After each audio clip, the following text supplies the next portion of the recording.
Assalamualaikum warahmatullahi wabarakatuh. Waalaikumsalam warahmatullahi wabarakatuh. Alhamdulillahirabbil alamin. Wassalatu wassalamu ala asrafil anbiya wal mursalin wa ala alihi wa sahbihi ajmain, amma ba'd. Kaum muslimin dan muslimat, sidang jamaah tarawih yang dimuliakan Allah Subhanahu wa taala, tidak henti-hentinya kita memanjatkan puji dan syukur kepada Allah Subhanahu wa taala karena kita masih diberikan kekuatan kesehatan untuk menjalankan ibadah puasa, dan malam ini kita sudah memasuki malam yang ke-20 19 di bulan suci Ramadan. Semoga puasa-puasa yang kita lakukan mendapat ridhanya Allah Subhanahu wa taala. Selawat dan salam senantiasa kita curahkan kepada junjungan Nabi besar Muhammad sallallahu alaihi wasallam. Bapak Ibu yang dimuliakan Allah Subhanahu wa taala, di dalam Al-Quran Allah Subhanahu wa ta'ala mengingatkan kepada kita. Bismillahirrahmanirrahim. Wa in ta'uddu ni'matallahi la tuhsuha. Kata Allah, jika kamu mau menghitung nikmat pemberian Allah kepada kamu, niscaya tidak sanggup menghitungnya. Jadi ayat ini tentu membuka pikiran hati kita bahwa segala sesuatu yang ada di dunia ini yang merupakan nikmat yang membuat orang bahagia dan nikmat membuat orang sengsara, kesemuanya itu adalah punyanya Allah. Tak ada satupun manusia di dunia ini memiliki sesuatu terkecuali miliknya Allah Subhanahu wa ta'ala. Kenikmatan yang Allah berikan tak mampu dihitung, sekalipun manusia itu memiliki alat teknologi canggih. Kita ini memasuki era digitalisasi, luar biasa HP kita canggihnya, tetapi tidak bisa kita menghitung nikmat Allah, karena Allah sudah menyampaikan di dalam Al-Quran, manusia tidak akan sanggup menghitung betapa banyak kenikmatan yang Ia berikan. Zalikal kitabu la raiba fihi hudal lil muttaqin.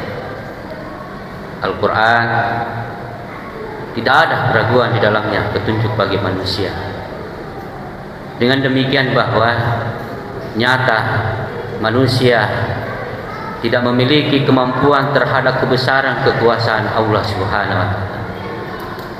Bapak Ibu yang dimuliakan Allah Subhanahu wa taala, kenapa demikian? Sebab ada nikmat yang tidak bisa dilihat oleh kasat mata, tetapi manusia hanya mampu merasakan, menikmati nikmat yang Allah berikan kepadanya. Di atas kepala Bapak Ibu ada kipas angin yang tentu itu akan mengeluarkan angin. Kita hanya mampu merasakan angin. Kenapa dikatakan angin? Karena dari dulu namanya angin. Saya tidak tahu siapa menciptakan kata angin. Itulah yang kita sepakati secara budaya, bahwa ada hawa namanya angin. Tetapi pernahkah kita lihat angin? Berapa banyak keluar angin dari kipas angin itu? Tidak bisa kita hitung, karena memang kita tidak lihat, hanya mampu kita rasakan. Belum lagi itu nikmat-nikmat yang lain yang Allah berikan, yang nampak di hadapan kita. Hidung, mulut, mata, telinga. Allah ciptakan secara rapi, tersusun, tersistematik adanya. Jadi mulut di atasnya hidung, hidung di atasnya mata, Jadi kalau kita berbuka puasa lalu kita makan nasi goreng, apakah ini haram atau tidak, langsung kita cium, lihat, makan dengan satu arah tempat. Bagaimana kalau Allah menciptakan hidung di siku? Luar biasa gerakan kita, makan cium, makan cium. Jadi sepantasnya manusia senantiasa di setiap saat, di setiap waktu berzikir. Subhanallah, alhamdulillah, Allahu Akbar. Karena Allah memberikan mulut kita, gunakan untuk senantiasa berzikirullah. Apalagi di bulan suci Ramadan, puasa tidak lama lagi meninggalkan kita. Tidak lama lagi. Tinggal beberapa hari lagi. Kita tidak tahu Ramadan di tahun depan apa kita masih jumpa atau tidak. Yang tahu hanyalah Allah Subhanahu wa taala. Bapak Ibu yang dimuliakan Allah Subhanahu wa taala, di antara kenikmatan Allah Subhanahu wa taala yang diberikan kepada hamba adalah kenikmatan kecerdasan. Jadi akal Allah berikan pada diri manusia, tidak diberikan oleh makhluk-makhluk yang lainnya. Binatang tidak, tumbuh-tumbuhan tidak. Oleh karena itu di dalam Al-Qur'an Allah Subhanahu wa taala menegaskan, laqad khalaqnal insana fi ahsani taqwim. Sesungguhnya kami telah menciptakan manusia dalam bentuk yang sebaik-baiknya. Karena Allah memberikan kelebihan tersendiri pada diri manusia, tidak dimiliki oleh makhluk-makhluk yang lainnya. Bayangkan Bapak Ibu, kalau tumbuh-tumbuhan seperti pohon kelapa memiliki akal, kalau mau diambil buahnya, wah tidak bisa, dia goyang. Mau diambil goyang lagi, mau diambil goyang lagi, diambil goyang lagi, dia tidak mau. Apa bedanya dengan kita kalau mau diambil rambut selai, kalau tidak mau kita goyang-goyang? Mungkin kita tidak makan buah kelapa. Kalau Allah memberikan, tetapi Allah Maha Tahu, luar biasa. Ya.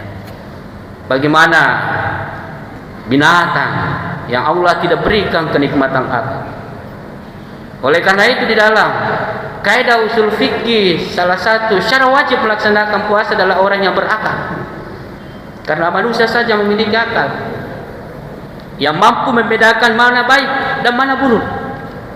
Ya, oleh karena itu senantiasa kita mengintrospeksi diri kita. Apakah puasa yang kita lakukan selama ini betul-betul sesuai dengan kaidah usul fikih? Mengintrospeksi.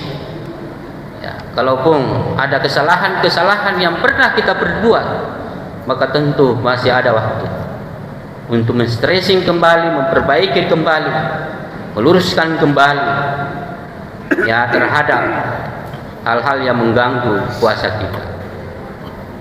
Bapak Ibu yang dimuliakan Allah Subhanahu wa taala. Oleh karena itu, di dalam Al-Qur'an Allah Subhanahu wa taala menegaskan Iqra, bacalah. Sebagai tanda bahwa manusia senantiasa dituntun untuk nikmat akal yang diberikan, menganalisis, memahami kebesaran-kebesaran Allah Subhanahu wa taala. Jadi manusia senantiasa mempergunakan akal untuk membaca keadaan di setiap masa. Sebab terkadang ada masa terganti di mana manusia tidak pahami bahasa itu, informasi. Maka itulah terkadang menyebabkan secara individu manusia memunculkan konflik secara nalar, disebabkan karena ada masa di mana ada ketidaksinambungan pemahamannya. Makanya setiap masa selalu dianalisis, karena itu akan bersambung pada masa yang akan datang.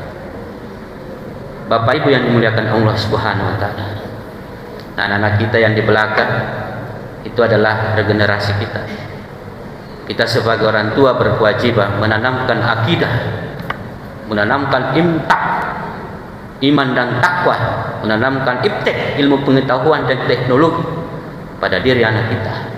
Makanya kita ajak ke masjid, sekalipun ribut, ya kita pelan-pelan mengingatkan anak-anak kita supaya mereka betah di masjid. Mereka adalah aset.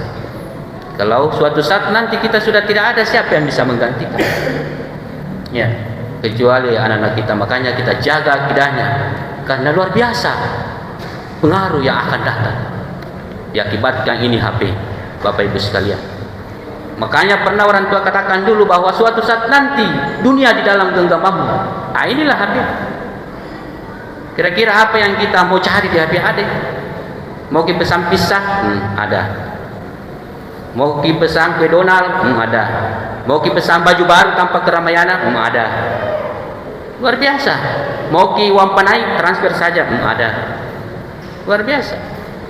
Jadi HP memberikan pengetahuan pada diri dan juga akan membawa dampak negatif yang luar biasa kepada regenerasi kita apabila regenerasi kita tidak diisi dengan intak terhadap diri sebagai filter penguatan diri untuk menghadapi dunia era di mana penuh dengan tantangan diakibatkan digitalisasi. Kewajiban kita sebagai orang tua, sebab di dalam hadis katakan, ajarlah anakmu berenang, naik kuda, karena ia hidup bukan pada masa. Jadi anak-anak kita diajari, disuruh ke masjid, ya sekalipun ribut ya tenangkan dia. Sebab anak-anak kita tidak ada usahanya itu. Kita jadi itu orang tua berdosa. Makanya kalau datang di masjid ya Allah, ampuni aku, karena banyak dosa anak-anak. Bebas ke dia. Jadi kalau kita merasa terganggu karena usyuk, kalau mau ke usyuk tonjik gitu. Ya kalau terbiasa ke usyuk sekalipun siapapun yang ribut di samping. Yang substansinya adalah anak-anak kita bagaimana cara supaya ia betah ke masjid. Luar biasa Pak pengaruh akan kita. Luar biasa. Bapak Ibu yang dimuliakan Allah Subhanahu wa taala, yang terakhir karena waktu. Ini 20 menit maksimal, tinggal ada 3 menit. Nikmat yang kedua adalah nikmat kesabaran. Innallaha ma'as sabirin, sungguh Allah bersama dengan orang yang bersabar. Jadi kesabaran senantiasa dihadirkan di dalam diri kita di setiap saat, di setiap waktu, karena kita adalah seorang pekerja berdasarkan dengan profesi kita masing-masing. Ya, saya sebagai tenaga edukasi dosen yang terkadang mengajar, SKS-nya 3 jam 7.30 sampai jam 10. Terkadang mahasiswa datang, tek, padahal sudah jam 9, bisa masuk Pak? Ya, masuk. Kita bersabar karena sebentar melaksanakan ibadah puasa bulan suci Ramadan. Bahkan ada juga 9.30 bisa masuk ya, silakan. Padahal kita sudah tidak boleh. Masuki lagi dalam kelas, katinroi lagi sih. Kesabaran yang senantiasa dihadirkan di dalam diri kita. Sebab kita sementara melaksanakan ibadah puasa di bulan suci Ramadan. Makanya Ramadan merupakan tarbiyah, pendidikan bagaimana melatih kesabaran kita, melatih kesabaran dengan berbagai macam masalah yang kita hadapi. Bapak Ibu yang dimuliakan Allah Subhanahu wa taala, kesabaran memfilter segala sesuatu yang akan membatalkan nilai ibadah kita. Oleh karena itu Bapak Ibu sekalian, hadirkan kesabaran di dalam diri kita. Yang terakhir adalah harta. Jadi panitia tadi sudah menyampaikan mesti kita menerima.